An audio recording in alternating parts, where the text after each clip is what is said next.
The produce screen features a queue of previously ran or ready-to-run laser jobs ready for laser processing. The produce screen is identified with the laser machine icon at the top of the screen and can be navigated by selecting that icon or choosing the Push to Laser button with a single design. When the job is ready for processing in the Prepare screen, that job can be sent to the Produce screen by selecting the Queue or the Push to Laser buttons, then by selecting the icon at the top of the page that looks like a laser machine. When the Produce screen is opened, it will show all jobs sent to the queue. These jobs will also show in the center of the Run on Ruby touchscreen. If you do not have a touchscreen, they will show on the left side of the screen on a computer. These jobs can be selected and moved to change the order. Whatever job is assigned will be the job laser processed. The small X in the corner of each job allows for that job to be deleted if needed. The center of the screen are the details of the job name, selected material and thickness, and the process parameters. There is also a switch to Remove Completed Job from Queue. If left on, the jobs will automatically be deleted when finished.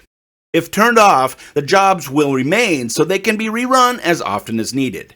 And these jobs will remain in this queue even if the laser machine and computer are turned off. The play and stop buttons are there so that the laser can be started on the computer. These two buttons will only work on a non-Run on Ruby laser machine. The Run on Ruby machine, or lasers with a touchscreen control computer, can only be started on the laser's control panel for safety reasons, as they can be run far from the computer that sends the jobs anywhere on a local network.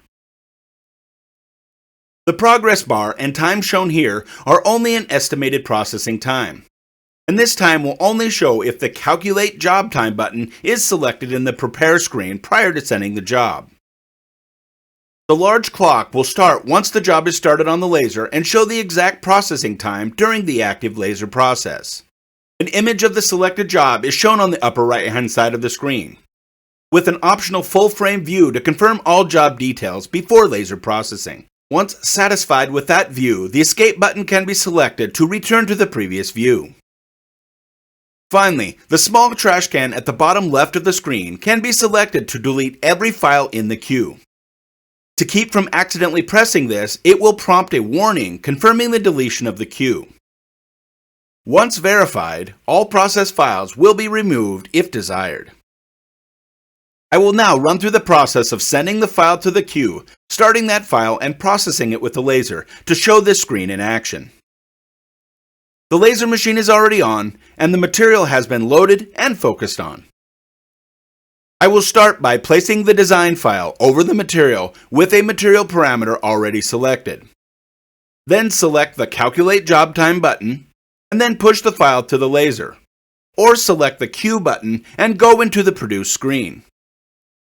The file shows up simultaneously on the laser machine's display and a computer screen. Select the file, then press Start on the laser. The laser machine will start the job, showing the estimated time at the bottom of the screen. And the progress bar will show the job's progress. The large clock will count in real time as the laser job processes the material. The time will always be about 4 seconds longer than the simulation, as the clock accounts for the laser head movement to and from the home location.